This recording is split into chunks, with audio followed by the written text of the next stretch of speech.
नमस्कार, स्वागत है आपका हमारे YouTube चैनल में। आपके साथ में हूँ विभांशु द्विवेदी। भारतीय फार्मास्यूटिकल कंपनी जायडस कैडिला इसी हफ्ते कोरोना वैक्सीन जाइकोव डी को इमरजेंसी अप्रूवल के लिए सेंट्रल ड्रग्स रेगुलेटर को अप्लाई कर सकती है। अगर इसे मंजूरी मिलती है तो वो ये पूरी दुनिया में पहली डीएनए बेस्ड वैक्सीन होगी। इसके साथ ही देश में उपलब्ध वैक्सीन की संख्या 4 हो जाएगी। आपको बता दें कि भारत में अब तक सीरम इंस्टीट्यूट की कोविशील्ड, भारत बायोटेक की कोवैक्सीन और रूस की स्पुतनिक भी इस्तेमाल हो रही है। भारत में अभी लगाई जा रही तीनों वैक्सीन डबल डोज वैक्सीन है। वहीं जॉनसन एंड जॉनसन और स्पुतनिक लाइट जैसी सिंगल डोज वैक्सीन भी हैं जो आने वाले महीनों में भारत में आ सकती हैं। लेकिन जाइकोव डी वैक्सीन इन सभी से अलग है। इस भारतीय वैक्सीन के 1 या 2 नहीं बल्कि 3 डोज लगाए जाएंगे। फेज 1 और फेज 2 के ट्रायल के दौरान 3 डोज लगाने पर यह वैक्सीन ज्यादा समय तक इम्यूनिटी को स्ट्रॉन्ग रखती है। हालांकि कैडिला इसके 2 डोज की भी टेस्टिंग करा रही है। इससे जुड़े नतीजे भी जल्द आ सकते हैं। आपको बता दें जाइकोव डी एक निडल फ्री वैक्सीन है। यह जेट इंजेक्टर से लगेगी। जेट इंजेक्टर का इस्तेमाल अमेरिका में सबसे ज़्यादा होता है। इसमें वैक्सीन को हाई प्रेशर से लोगों की स्किन में इंजेक्ट किया जाता है। वहीं आमतौर पर जो निडल इंजेक्शन यूज होते हैं उनमें फ्लूइड या दवा मसल्स में जाती हैं। जेट इंजेक्टर में प्रेशर के लिए कंप्रेस्ड गैस या स्प्रिंग का इस्तेमाल होता है।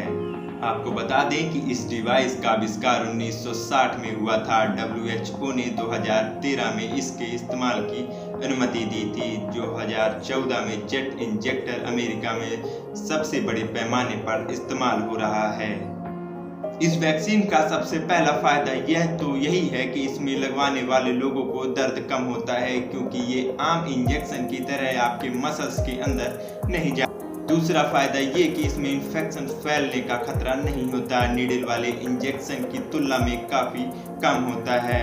कैडिला इसी हफ्ते जाइकोव डी के लिए इमरजेंसी अप्रूवल के लिए DGCI को आवेदन दे सकती है। वैक्सीन के फेज 3 के ट्रायल्स का डेटा एनालिसिस लगभग तैयार है। कंपनी ने सरकार को इसकी जानकारी दे दी है। इस वैक्सीन का टेस्ट बड़े के अलावा 12 से 18 साल के बच्चों पर भी किया जा रहा है। जिन लोगों को पहले से गंभीर बीमारियां हैं उन पर भी इस वैक्सीन को टेस्ट किया जा रहा है। जायडस कैडिला 1 साल में 24 करोड़ डोज के उत्पादन की बात कह रही है। कंपनी की तैयारी ऐसी है कि अप्रूवल मिलने के कुछ दिनों के बाद ही यह बाजार में आ जाएगी। कंपनी हर महीने 2 करोड़ वैक्सीन का प्रोडक्शन करेगी। इसके साथ ही प्रोडक्शन बढ़ाने के लिए दूसरे मैन्युफैक्चरर्स से बात भी चल रही है। कंपनी पहले महीने में करीब 1 करोड़ डोज बनाएगी। इसके बाद अगले महीने में प्रोडक्शन को डबल कर दिया जाएगा। जाइकोव डी का दूसरा डोज पहले डोज के 28 दिन बाद लगाया जाएगा। वहीं तीसरा डोज पहले डोज के 56 दिन बाद लगाया जाएगा। यानी हर डोज में 4-4 हफ्ते का अंतराल रहेगा।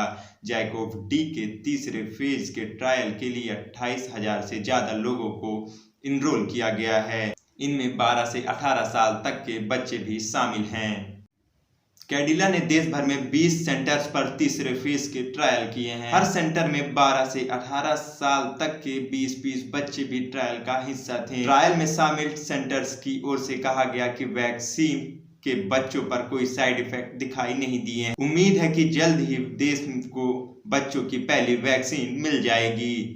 कहा जा रहा है कि कंपनी जल्द ही 5 से 12 साल के बच्चों पर भी वैक्सीन का ट्रायल कर सकती है। अगर ट्रायल के नतीजे उत्साहजनक रहे तो वैक्सीनेशन का दायरा और बढ़ाया जा। जाइकोव डी एक डीएनए प्लाज्मिड वैक्सीन है। ये वैक्सीन शरीर की इम्यूनिटी को बढ़ाने के लिए जेनेटिक मटेरियल का इस्तेमाल करती है। जिस तरह अमेरिका समेत कई देशों में लग रही फाइजर और मॉडर्ना की वैक्सीन इम्यूनिटी बढ़ाने के लिए mRNA का इस्तेमाल करती हैं, उसी प्रकार ये प्लाज्मिड डीएनए का इस्तेमाल करती है।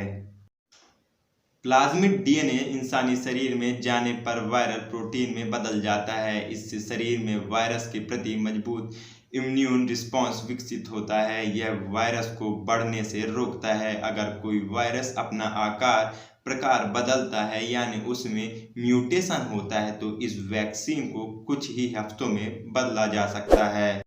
वहीं बाकी वैक्सीन की तुलना में इसका रखरखाव ज़्यादा आसान है। इसे 2 से 8 डिग्री तापमान पर स्टोर किया जा सकता है। यहाँ तक कि 25 डिग्री के रूम टेम्परेचर पर भी ये खराब नहीं होती है। इस वजह से इसके रखरखाव के लिए कोल्ड चेन की ज़रूरत भी नहीं पड़ती।